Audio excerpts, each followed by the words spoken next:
আছে আল্লাহর ভয়, তারা কবু পথ ভুলে যায় না। আল্লাহর প্রেম ছাড়া এই দুনিয়ায় কারো কাছে কোনো কিছু চায় না। যাদের হৃদয় আছে আল্লাহর ভয়, তারা কবু পথ ভুলে যায় না। আল্লাহর প্রেম ছাড়া এই দুনিয়ায় কারো কাছে কোনো কিছু চায় না।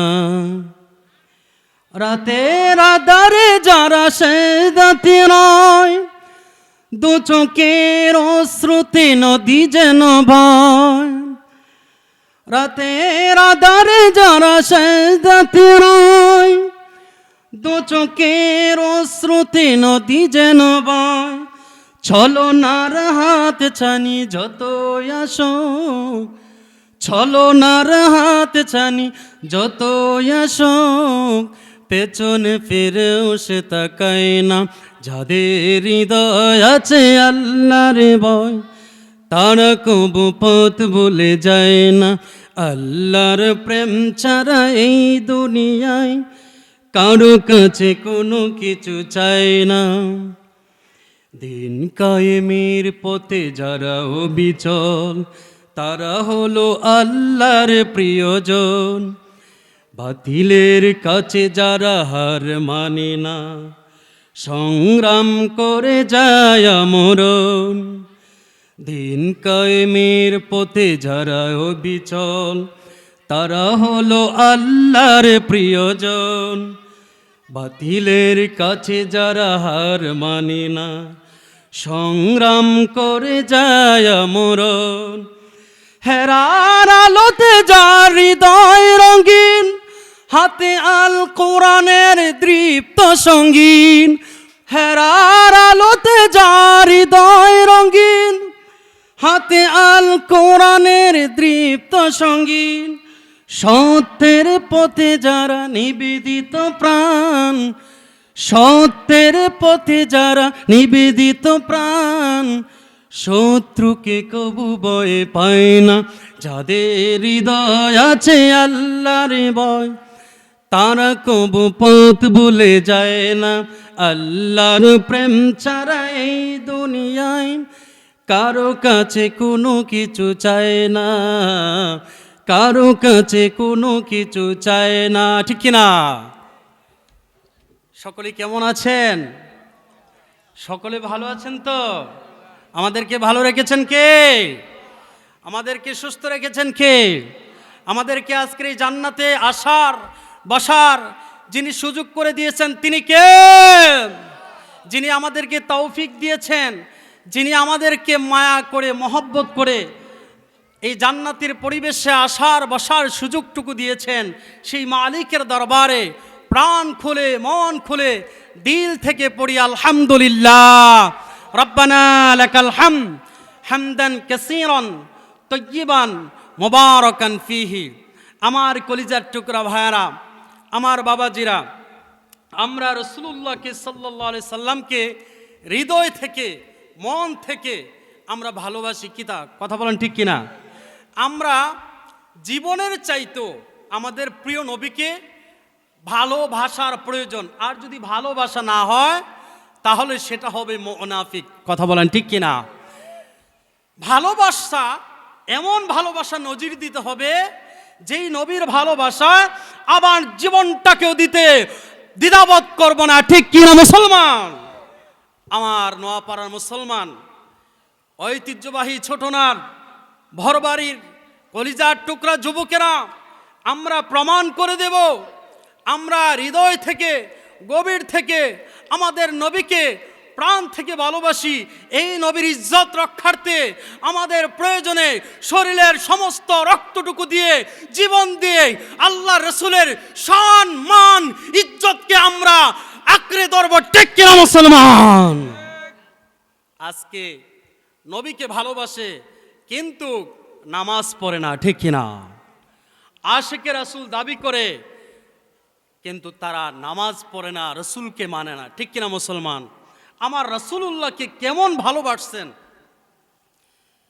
মসজিদে নববীর মধ্যে বিশ্বনবী মুহাম্মদুর রাসূলুল্লাহ সাল্লাল্লাহু আলাইহি সাল্লাম সাহাবীদেরকে তালিম দিতেছেন। কি দিতেছেন? বয়ান করতেছেন। এই শোনো সাহাবীরা, একনিষ্ঠ মনোভাব নিয়ে তোমরা কথাগুলি শোনো। রাসূল বলছেন, সাহাবীরা শোনো তোমরা। একটু যে দেখলেন একটু ওঠা নামা করতেছে, একটু উঠতেছে আর বসতেছে, রাসূলের চোখে এটা একটু খারাপ দেখা গেল। তা রাসূল বলতেছেন, সাহাবীরা তোমরা চুপ করে বসে যাও। সুবহানাল্লাহ কইতেন না? চুপ করে বসে যাও। রাসূলের কথা সামি'না ওয়া আতা'না, শুনলাম আর মেনে নিলাম। কথা বলেন ঠিক কিনা? তো একজন সাহাবী মদিনা বাজারের দিকে মসজিদ নববীর পাশ দিয়ে যাচ্ছেন হেঁটে হেঁটে। সুবহানাল্লাহ বলেন। বিশ্বনবীর কথা, মুহাম্মদুর রাসূলুল্লাহ সাল্লাল্লাহু আলাইহি সাল্লামের কথা মসজিদে নববীর ভিতরে নবীজি বলছেন, সাহাবীরা তোমরা বসে যাও। নববী বাহিরে, ওই যে সাহাবী বাজারের দিকে রওনা হচ্ছে মসজিদের পাশ দিয়া। ও আমার ছোটনার বাবারা, কলিজার টুকরা যুবকেরা, হৃদয়ে গভীর থেকে আলোচনা শুনুন। নবীজিকে কেমন মানা মানছে।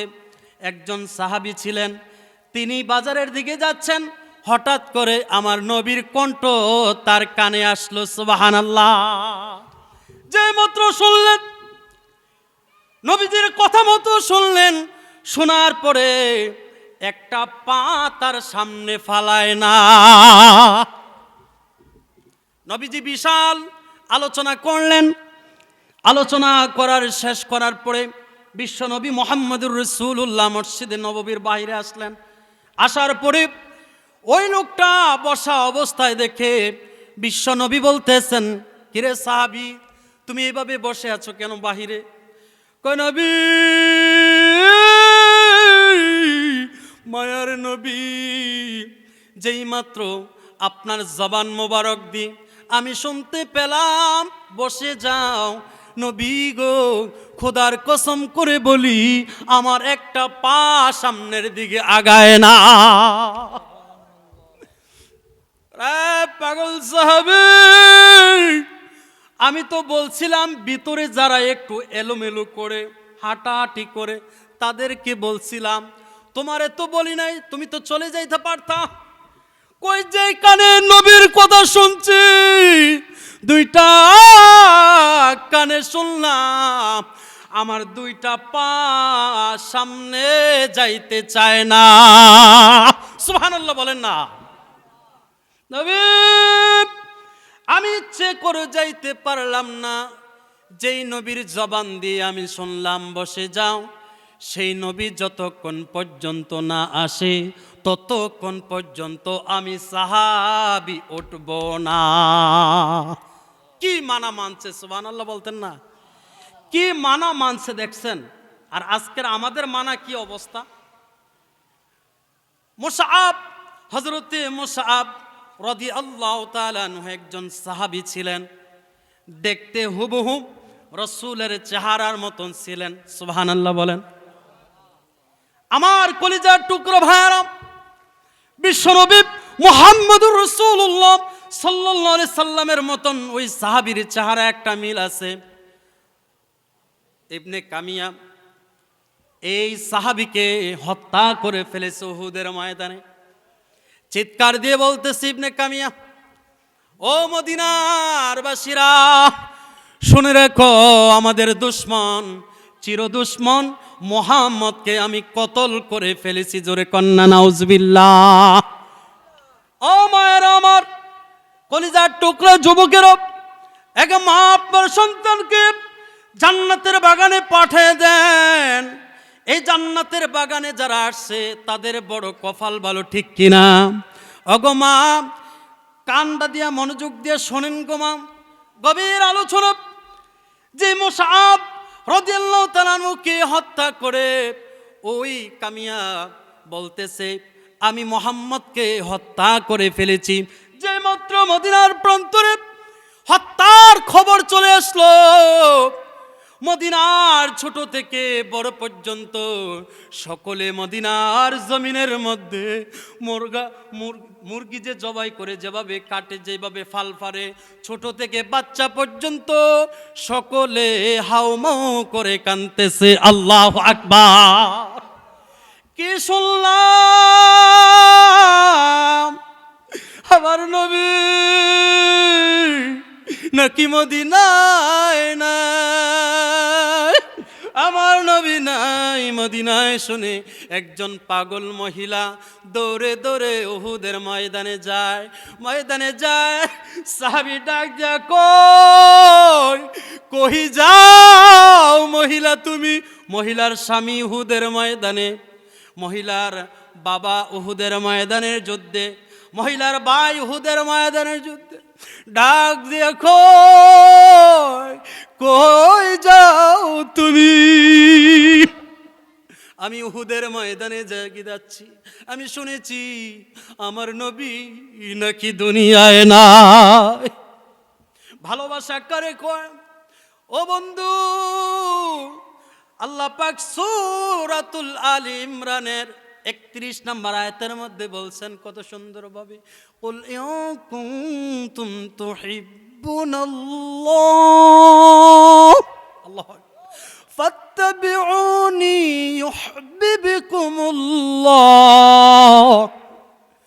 ও দুনিয়ার মানুষেরা শুনে রাখো, আমি আল্লাহর ভালোবাসা যদি পেতে চাও, আমি আল্লাহকে যদি পাইতে চাও, আমার নবীকে তোমরা আগে ইত্তেবা করো। সুবহানাল্লাহ।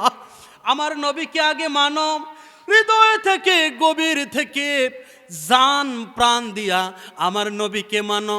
ওয়াগফির লাকুম, আমার আল্লাহ ক্ষমা করে দিবেন। যুনুবাকুম, যত গুনাহ করেছো, যত অত্যাচার করেছো, আমার নবীকে মহব্বত করার কারণে আমি আল্লাহ